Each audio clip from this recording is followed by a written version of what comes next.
নমস্কার বন্ধুরা, কেমন আছেন আপনারা? আশা করি সকলে ভালো আছেন। জিএস রান্নাঘরে আপনাদেরকে জানাই স্বাগত। আবারও চলে এলাম আরেকটি রেসিপি নিয়ে।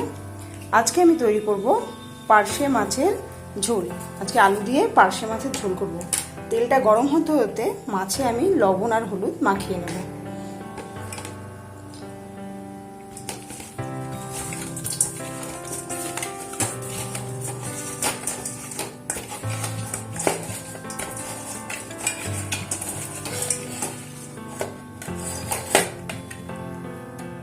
ভালোভাবে গরম হয়ে গেছে। এবারে একে একে মাছগুলো ভেজে নেব।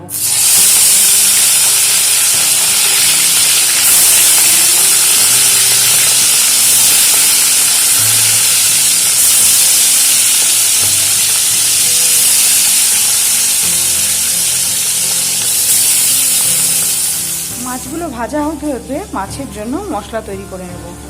এখানে নিয়ে নিলাম গোটা জিরে, আর দিয়ে দিচ্ছি শুকনো লঙ্কা,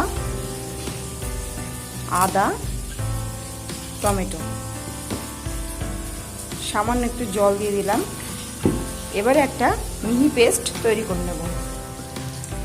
ফিরে এলাম কিছুক্ষণ পর। মাছগুলো উল্টে পাল্টে বেশ কড়া করে ভেজে নিয়েছি। এবারে মাছগুলোকে একটা পাত্রে নামিয়ে নেব।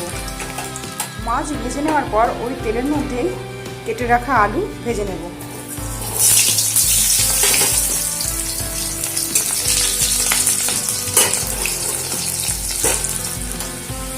আলুগুলোকেও খুব ভালো করে ভেজে নিলাম। এবারে ওইগুলোকে একটা পাত্রে নামিয়ে নেব। আলু ভেজে নেওয়ার পর ওই তেলের মধ্যে দিয়ে দিলাম ফোড়ন হিসেবে সাদা জিরে। এবারে পেস্ট করে রাখা মশলাটা এর মধ্যে দিয়ে দেবো।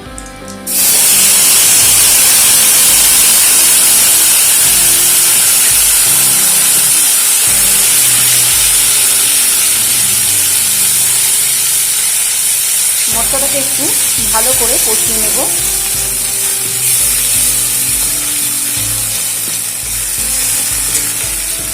এর মধ্যে দিয়ে দেবো লবণ পরিমাণ মতন, আর দিয়ে দেবো হলুদ গুঁড়ো।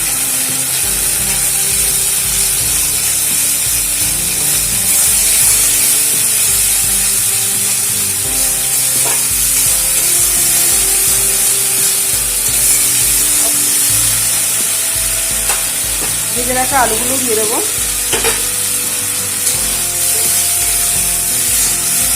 এবারে 2 মিনিট মতন কষিয়ে নেব। ফিরে এলাম 2 মিনিট পর। মশলাটা খুব ভালোভাবে কষিয়ে নিয়েছি। এবারে আমি এর মধ্যে দিয়ে দেবো পরিমাণ মতন জল।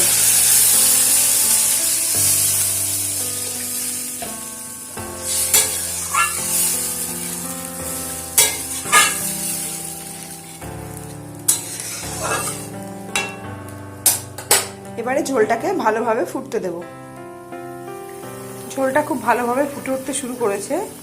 এই সময় ভেজে রাখা মাছগুলো আমি এর মধ্যে দিয়ে দেব।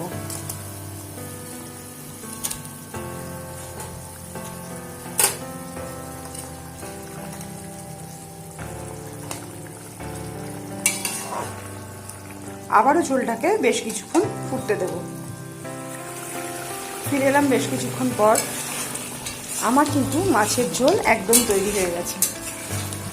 তো বন্ধুরা, আমার আজকের রেসিপি কেমন লাগলো আপনারা অবশ্যই জানাবেন। ভিডিওটি ভালো লাগলে লাইক, শেয়ার, কমেন্ট করতে ভুলবেন না। আর আমার চ্যানেলে নতুন বন্ধু হয়ে থাকলে চ্যানেলটি সাবস্ক্রাইব করার অনুরোধ রইল। আজকের মতো শেষ করছি এখানেই। আবারও হাজির হয়ে যাব নতুন কোনো রেসিপি নিয়ে। ততক্ষণে ভালো থাকবেন, সুস্থ থাকবেন। ধন্যবাদ।